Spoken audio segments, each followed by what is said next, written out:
ब्याह शादी में बनने वाली सूखी लाल मिर्चा चटनी। तो मिर्चा ने बढ़िया धो दी, मिक्सर मायने गादा धोन। अभी ने मिक्सर मायने पीस ला। तो आधी गिलास पानी कर दियो, ढक्कन लगा मिक्सर मायने पीस ला।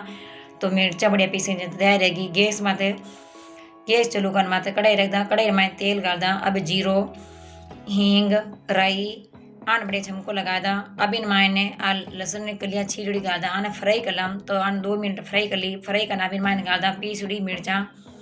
तो आ मिर्चा की चटनी आना स्वादिष्ट बनी। तो इन 5 मिनट तक बढ़िया पकावा।